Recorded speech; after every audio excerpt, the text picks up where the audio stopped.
ಮಾದಿಗ ಸಂಘಟನೆಗಳ ಒಕ್ಕೂಟ ಕೊರಟಗೆರೆ ತಾಲೂಕು ವತಿಯಿಂದ ಒಳ ಮೀಸಲಾತಿಗಾಗಿ ಜಾರಿಗೆ ಸಂವಾದ ಕಾರ್ಯಕ್ರಮ.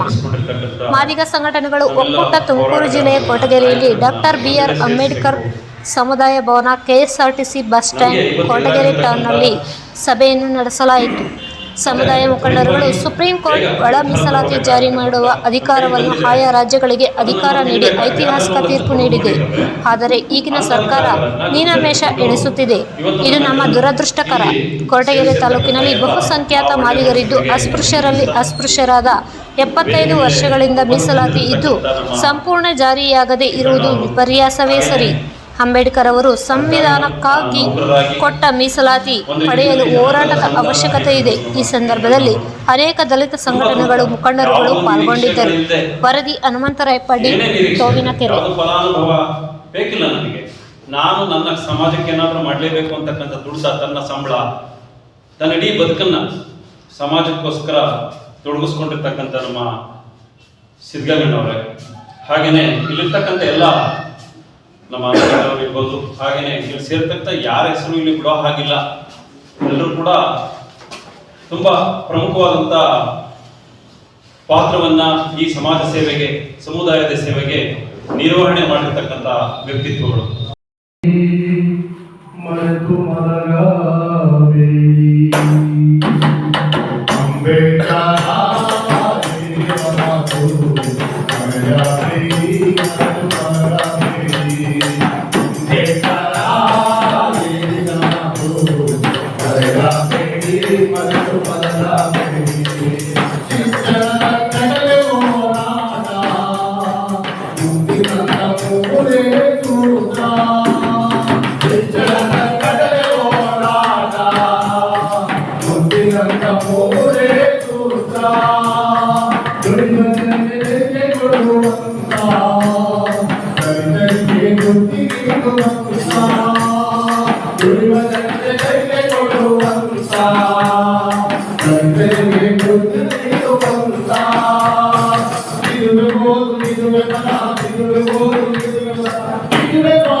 ಚಿಕ್ಕಗಣ್ಣವರು ಆಗಮಿಸಿದರೆ ಅವರು ಸಹ ಹೃದಯಪೂರ್ವಕ ಸ್ವಾಗತ ಕೊಡ್ತಾರೆ. ಹಾಗೆ ನಮ್ಮ ಸಿದ್ದಗಣ್ಣವರು ಈ ಕಾರ್ಯಕ್ರಮದಲ್ಲಿ ಪಾಲ್ಗೊಂಡಿದ್ದಾರೆ, ಅವ್ರಿಗೂ ಸಹ ಸ್ವಾಗತ ಕೊಡ್ತಾರೆ. ಹಾಗೆ ವಿಭಕ್ತಿ ಸಿದ್ದಪ್ಪನವರು ಈ ಕಾರ್ಯಕ್ರಮದಲ್ಲಿ ಪಾಲ್ಗೊಂಡಿದ್ದಾರೆ, ಅವ್ರಿಗೂ ಸಹ ಸ್ವಾಗತ ಕೊಡ್ತಾರೆ. ಹಾಗೆ ಸಂಜಯಗೌಡರು ಈ ಕಾರ್ಯಕ್ರಮದಲ್ಲಿ ಅವರು ಸಹ ಸ್ವಾಗತ ಕೊಡ್ತಾರೆ. ಹಾಗೆ ಕಾರ್ಯಕ್ರಮದ ಹಾಗೆ ಈ ಒಂದು ಕಾರ್ಯಕ್ರಮದ ರೂವಾಣಿ ಅಂತ ವೆಂಕಟೇಶ್ವರ ಈ ಕಾರ್ಯಕ್ರಮದಲ್ಲಿದ್ದಾರೆ, ಅವರಿಗೂ ಸಹ ಹೃದಯಪೂರ್ವಕ. ಈ ದಿನ ಕೊರಟಗೆರೆ ತಾಲೂಕಿನ ಅಂಬೇಡ್ಕರ್ ಭವನದಲ್ಲಿ ಮಾದಿಗ ಸಂಘಟನೆಗಳ ಒಕ್ಕೂಟದ ವತಿಯಿಂದ ಒಂದು ಸಭೆಯನ್ನು ಆಯೋಜಿಸಲಾಗಿತ್ತು. ಒಳ ಮೀಸಲಾತಿ ವರ್ಗೀಕರಣದ ಜಾರಿಗಾಗಿ ಕರ್ನಾಟಕ ಸರ್ಕಾರದ ಮೇಲೆ ಒತ್ತಡ ತರಬೇಕಾದ್ರೆ ನಮ್ಮ ಮುಂದೆ ಏನು ಮಾಡಬೇಕು ಅಂತ ತುಂಬ ಸರ್ಕಾರ ವಿಳಂಬ ಧೋರಣೆಯನ್ನು ತೋರಿಸ್ತಾ ಇದೆ. ಅದಕ್ಕೆ ಪ್ರತಿಫಲವಾಗಿ ಏನು ಮಾಡಬೇಕು ಅಂತ ಈ ಕ್ಷೇತ್ರದ MLAನೂ ಸಹ ನಮ್ಮ ಒಳ ಮೀಸಲಾತಿ ಜಾರಿಗೆ ಒಂದಿಷ್ಟು ಸಹಕಾರ ನೀಡಬೇಕು. ಆ ಒಂದು ಒತ್ತಾಯಪೂರ್ವಕವಾದ ಒಂದು ಕಾರ್ಯಕ್ರಮ ರೂಪಿಸಬೇಕು. ಕೊರಟಗೆರೆಯಲ್ಲಿ ಬೃಹತ್ತಾದ ಒಂದು ಪ್ರತಿಭಟನಾ ಮೆರವಣಿಗೆಯನ್ನು ಮಾಡಬೇಕು ಅಂತೇಳಿ ಈ ಸಭೆಯೊಳಗೆ ಇವತ್ತು ತೀರ್ಮಾನ ಆಗಿದೆ. ಮತ್ತು ಹೋಬಳಿವಾರು ಎಲ್ಲ ಸಭೆಗಳನ್ನು ಮಾಡಿ ಜನಜಾಗೃತಿಯನ್ನು ಮೂಡಿಸ್ಕೊಂಡು ಒಳ ಮೀಸಲಾತಿಗೆ ಒತ್ತಾಯ ಮಾಡ್ತಾ ಇದ್ದೀವಿ ಬಂಧುಗಳು. ತುಂಬ ಹೃದಯದ ನಮಸ್ಕಾರಗಳನ್ನು ತಿಳಿಸುತ್ತಾ, ಇತ್ತೀಚಿನ ದಿನಗಳಲ್ಲಿ ಮಾದಿಗರ ಪರವಾಗಿ ಸರ್ವೋಚ್ಚ ನ್ಯಾಯಾಲಯದಿಂದ ಬಂದಂಥ ತೀರ್ಪು ಏನಿದೆ, ಇದೊಂದು ನಮಗೆ ಒಂದು ಜಯದ ಸಂಕೇತವಾಗಿ ನಾವು ತಿಳಿದುಕೊಳ್ಬೋದು. ಅದೇ ರೀತಿ ಈಗ ಆಡಳಿತ ಸರ್ಕಾರಗಳು ಇದನ್ನು ಗಮನದಲ್ಲಿ ಇಟ್ಕೊಂಡು ಇದನ್ನು ಕಾನೂನು ಜಾರಿಗೆ ಏನು ಸರ್ವೋಚ್ಚ ನ್ಯಾಯಾಲಯ ನೀಡಿದೆ ಅದರ ತೀರ್ಪಿನ ಅನ್ವಯ ಇದು ಜಾರಿ ಮಾಡೋದಕ್ಕೆ ತಾವು ರೆಡಿಯಾಗಿ ನಮಗೆ ಕೊಟ್ಟರೆ ಇದು ಒಂದು ಒಳ್ಳೆಯ ನ್ಯಾಯ ದೊರಕಿಸಿಕೊಟ್ಟಂಗಾಗುತ್ತೆ. ನಾವು ಕೇಳ್ತಕ್ಕಂಥದ್ದು ಯಾರ ಪಾಲನ್ನು ಕೇಳ್ತಾ ಇಲ್ಲ, ನಾವು ನಮ್ಮ ಜನಸಂಖ್ಯೆ ಅನುಗುಣವಾಗಿ ಇರ್ತಕ್ಕಂಥ ಒಂದು ಮೀಸಲಾತಿಯನ್ನೇ ಮಾತ್ರ ಕೇಳ್ತಾ ಇದ್ದೀವಿ. ಬೇರೆ ನಾವು ಸಮುದಾಯಗಳಿಗೆ ನಾವು ಮನವಿ ಮಾಡ್ಕೊಳ್ಳೋದೇನೆಂದರೆ, ನಿಮ್ಮ ಹಕ್ಕುಗಳನ್ನು ನಾವು ಕಸಿತಾ ಇಲ್ಲ, ನಮ್ಮ ಹಕ್ಕುಗಳಿಗೆ ಮಾತ್ರ ನಾವು ಹೋರಾಟ ಮಾಡ್ತಾಯಿದ್ವಿ, ನಮಗೆ ಸಿಗಬೇಕಾದ ನ್ಯಾಯಯುತವಾದ ಬೇಡಿಕೆಯನ್ನು ಮಾತ್ರ ನೀವು ನೀಡಿ ಅಂತೇಳಿ ನಾವು ಮನವಿಯನ್ನು ಮಾಡ್ಕೊಳ್ತಾ ಇದ್ದೀವಿ. ನಮ್ಮ ರಾಜ್ಯ ಮಾದಿಗ ಮೀಸಲಾತಿ ಹೋರಾಟ ಸಮಿತಿ ಇಡೀ ರಾಜ್ಯಾದ್ಯಂತ ಈ ರೀತಿಯ ಸಂಘಟನಾತ್ಮಕ ಸಭೆಗಳನ್ನು ನಡೆಸ್ತಾ ಮುಂದಿನ ದಿನಗಳಲ್ಲಿ ಬರ್ತಕ್ಕಂಥ ತಾಲೂಕು ಮತ್ತು ಜಿಲ್ಲಾ ಪಂಚಾಯಿತಿಗಳಲ್ಲಿ ನಾವು ನೀವೇನಾದರೂ ನಮಗೆ ಸರಿಯಾದ ರೀತಿ ಸ್ಥಾನಮಾನಗಳನ್ನು ಕೊಡದೆ ನಮಗೆ ಸರಿಯಾದ ರೀತಿಯ ಅನುಕೂಲತೆಯನ್ನು ಆಗದೆ ಹೋದ ಪಕ್ಷದಲ್ಲಿ ನಾವು ಉಗ್ರ ಹೋರಾಟ ಮಾಡಿ ನಿಮಗೆ ತಕ್ಕ ಪಾಠವನ್ನು ಕಲಿಸ್ತೀವಿ ಅಂತೇಳಿ ಒಂದು ನಿರ್ಣಯನ ತೆಗೆದುಕೊಂಡಿದ್ದಾರೆ. ಈಗ ಮುಂದಿನ ದಿನಗಳಲ್ಲಿ ರಾಜ್ಯದಲ್ಲಿ ಬೆಂಗಳೂರು ರಾಜಧಾನಿಯಲ್ಲೂ ಸಹ ಸಭೆ ನಡೀತಾ ಇದೆ. ಆದರೆ ಇದನ್ನೆಲ್ಲ ಗಮನದಲ್ಲಿಟ್ಕೊಂಡು ತಾವು ದಯಮಾಡಿ ನಮ್ಮ ಮಾದಿಗ ಸಮುದಾಯಕ್ಕೆ ಏನು ಸರ್ವೋಚ್ಚ ನ್ಯಾಯಾಲಯ ರಾಜ್ಯ ಸರ್ಕಾರಕ್ಕೆ ನೀಡಿದೆ ಅದನ್ನು ತಾವು ದಯಮಾಡಿ ಕೊಡ್ತೀರಾ ಅಂತೇಳಿ ನಾವು ತಿಳಿಯುತ್ತಾ ತಮ್ಮ ಎಲ್ಲರಿಗೂ ವಿಚಾರವನ್ನು ತಿಳಿಸ್ತಾ ತಮ್ಮ ಬಂಧುಗಳಿಗೆ ಒಂದು ಸುಪ್ರೀಂ ಕೋರ್ಟು ಆರ್ಡರ್ಸ್ ಆಗಿದೆ. ಹೌದು, ಇವತ್ತು ಸರ್ಕಾರ ಮೀನಮೇಷ ಎಣಿಸ್ತಾ ಇದೆ. ಇದ್ರ ಬಗ್ಗೆ ತಮ್ಮ ಸಮುದಾಯ ಬಗ್ಗೆ ಏನು ಹೇಳಕ್ಕೆ ತಾವು ಇಷ್ಟಪಡ್ತೀರಾ ಗುರುಗಳಾಗಿ? ಇದು ಮೀನಮೇಷ ಎಣಿಸ್ತಕ್ಕಂಥ ವಿಚಾರದಲ್ಲಿ ತಗೊಂಡಾಗ ಇದು ದ್ವಂದ್ವ ನೀತಿಯಿಂದ, ಅಂದರೆ ನಮ್ಮ ಸಹೋದರ ಸಮುದಾಯಗಳೇ ಇವುಗಳ ಬಗ್ಗೆ ಕೆಲವು ವಿಚಾರಗಳನ್ನು ಮನದಲ್ಲಿಟ್ಕೊಂಡು ಅವುಗಳ ಪ್ರಕ್ರಿಯೆಯನ್ನು ಪ್ರಾರಂಭ ಮಾಡಿದ್ದೇವೆ. ನಿಜಕ್ಕೂ ಇದು ಖಂಡನೀಯಾರ್ಹ. ಯಾಕೆಂದರೆ ನಾವು ಯಾರ ಪಾಲನ್ನು ಕೇಳ್ತಾ ಇಲ್ಲ, ನಮ್ಮ ಪಾಲನ್ನು ನಾವು ಕೇಳ್ತಾ ಇದ್ದೀವಿ. ಇದು ನಿಜಕ್ಕೂ ನೀವು ಅರ್ಥ ಮಾಡ್ಕೊಳ್ಳಿ. ನಮ್ಮ ಪಾಲನ್ನು ನಮಗೆ ಕೊಟ್ಟು ನಮ್ಮ ಭವಿಷ್ಯವನ್ನು ಇದರಲ್ಲಿ ಅಡಗಿದೆ. ಈ ಭವಿಷ್ಯಕ್ಕೆ ನೀವು ಎಲ್ಲವರ ಸರಿಯಾದ ನ್ಯಾಯ ಒದಗಿಸ್ತೀರಾ ಅಂತೇಳಿ ಈ ಸಂದರ್ಭದಲ್ಲಿ ನಾನು ತಿಳಿಸ್ತಾ ಇದ್ದೀನಿ. Thank you sir. ಹನುಮಂತರಾಜು ಅಂತೇಳಿ ಕೊರಟಗೆರೆ. ಇವತ್ತು ಏನು ಅಂಬೇಡ್ಕರ್ ಭವನದಲ್ಲಿ ನಮ್ಮ ಸಮುದಾಯದ ಮಾದಿಗ ಸಮುದಾಯದ ಎಲ್ಲ ಮುಖಂಡರು ಒಟ್ಟಿಗೆ ಸೇರ್ತಾ ಆಗಸ್ಟ್ 1ನೇ ತಾರೀಕು ಏನು ಮಹತ್ವದ ತೀರ್ಪನ್ನು ಕೊಟ್ಟಂತಹ ಸುಪ್ರೀಂ ಕೋರ್ಟ್ ಏನು ಮಹತ್ವದ ತೀರ್ಪನ್ನು ಕೊಡ್ತು ಅದಕ್ಕೆ ಸಂಬಂಧಿಸಿದಂತೆ ಏನು ಒಳ ಮೀಸಲಾತಿಗೆ ಸಂಬಂಧಿಸಿದ ತೀರ್ಪಿಗೆ ಸಂಬಂಧಪಟ್ಟಂತೆ ನಮ್ಮ ಕರ್ನಾಟಕ ರಾಜ್ಯ ಸರ್ಕಾರ ಏನು ಅನುಷ್ಠಾನಗೊಳಿಸಲಿಕ್ಕೆ ಅದನ್ನು ಒಳ ಮೀಸಲಾತಿಯನ್ನು ಅನುಷ್ಠಾನಗೊಳಿಸಲಿಕ್ಕೆ ಮೀನಮೇಷ ಎಣಿಸ್ತಾ ಇರ್ತಕ್ಕಂಥ ಈ ಸಂದರ್ಭದಲ್ಲಿ ನಾವೆಲ್ಲರೂ ಕೂಡ ನಮ್ಮ ಮುಂದಿನ ಹೆಜ್ಜೆಗಳೇನು ಅಂತಕ್ಕಂಥ ವಿಚಾರವನ್ನು ಇಟ್ಕೊಂಡು ಇವತ್ತು ನಾವೆಲ್ಲರೂ ಕೂಡ ಇಲ್ಲಿ ಸಭೆ ಸೇರಿದ್ವಿ.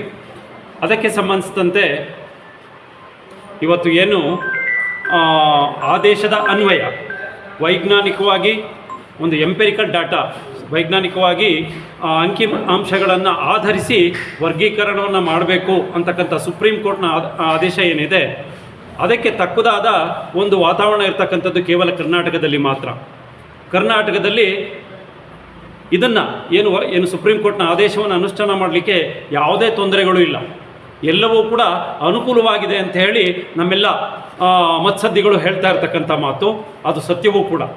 ಆ ನಿಟ್ಟಿನಲ್ಲಿ ಇಂದಿನ ಸರ್ಕಾರ ಆದಷ್ಟು ಬೇಗ ಈ ಒಂದು ವರ್ಗೀಕರಣವನ್ನು ಅನುಷ್ಠಾನಕ್ಕೆ ತರಬೇಕು, ಏನು ಶೋಷಿತ ಸಮಾಜಕ್ಕೆ ನ್ಯಾಯವನ್ನು ಕಲ್ಪಿಸ್ಕೊಡ್ಬೇಕು ಅಂಥೇಳಿ ನಾವು ಈ ಒಂದು ಸಭೆಯನ್ನು ಸೇರಿದ್ದೀವಿ. ಹಾಗೆಯೇ ಏನು ಸಂಘಟನೆ ಸ್ವಲ್ಪ ವಿಳಂಬ ಆಗ್ತಾ ಇರ್ತಕ್ಕಂಥ ಈ ಒಂದು ಅನುಷ್ಠಾನದ ವಿರುದ್ಧ ಬರ್ತಕ್ಕಂಥ ದಿನಗಳಲ್ಲಿ ಒಂದು ಹೋರಾಟವನ್ನು ಹಮ್ಮಿಕೋಬೇಕು ಅಂತಕ್ಕಂಥ ಚಿಂತನೆಯೊಂದಿಗೆ ನಾವಿವತ್ತು ಇಲ್ಲಿ ಸೇರಿದ್ವಿ. ಎಲ್ಲರೂ ಕೂಡ ಸಂಪೂರ್ಣವಾಗಿ ಇದಕ್ಕೆ ಪೂರಕವಾಗಿ ಎಲ್ಲರೂ ಸಹಕಾರ ಕೊಟ್ಟಿದ್ದಾರೆ. ಮುಂದಿನ ಹೋರಾಟಗಳಿಗಾಗಿ ನಾವು ಸಿದ್ಧರಿದ್ದೇವೆ. ಸರ್ ಇಲ್ಲಿವರೆಗೂ ನಿಮ್ಮ ಹೋರಾಟಕ್ಕೆ ಜಯ ಸಿಕ್ಕಿದೆ ಅಂತ ಅನ್ನಿಸ್ತಿದೆಯಾ? ಇಲ್ಲ ಸರ್?